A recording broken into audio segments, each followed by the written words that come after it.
Shalom peuple de Dieu, aujourd'hui dimanche 10 août avec le pasteur Salem Dibou, nous avons eu comme thème les combats spirituels. À ce sujet, quelques fidèles n'ont pas manqué de s'exprimer. Suivons-les ensemble. En tant que chrétiens, nous devons avoir le Saint-Esprit pour combattre ces mondes spirituels.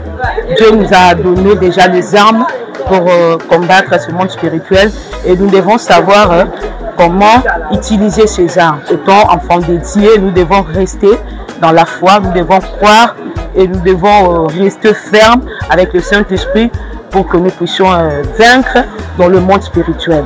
J'ai pu comprendre que, en tant que chrétien, en tant qu'enfant de Dieu, nous avons un combat à lutter.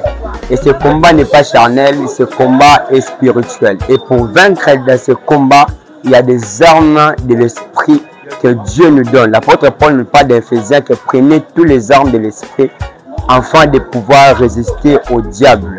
Et l'homme de Dieu a beaucoup martelé sur le fait de résister face à la risque de l'ennemi. Et pour résister face à la risque de l'ennemi, il y a des armes qu'il faut.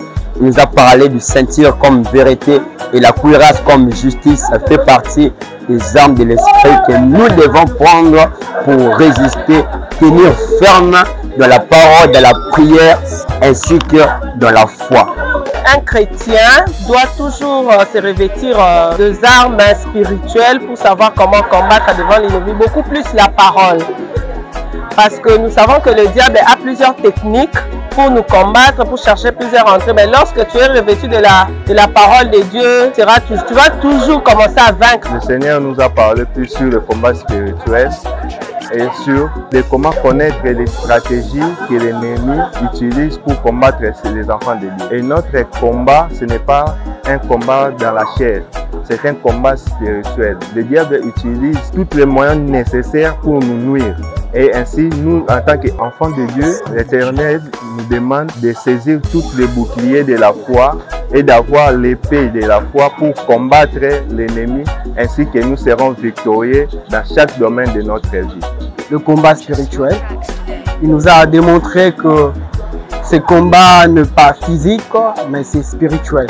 Pour vaincre dans le physique, nous devons d'abord le vaincre dans le spirituel. Alors en tant qu'un enfant de Dieu, c'est que nous devons comprendre que ces combats que nous lançons, ce n'est pas un combat charnel, mais un combat spirituel.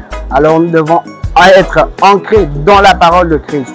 Tant que nous ne connaissons pas de promesses de Dieu, on ne peut pas aussi vaincre l'ennemi. La seule manière de réussir dans la vie, que ce soit dans le mariage, que ce soit dans nos travail, c'est de combattre d'abord dans le spirituel, en tant qu'un enfant de Dieu. Tout ce qui a été dit, nous retenons une seule chose, c'est que les combats spirituels sont réels.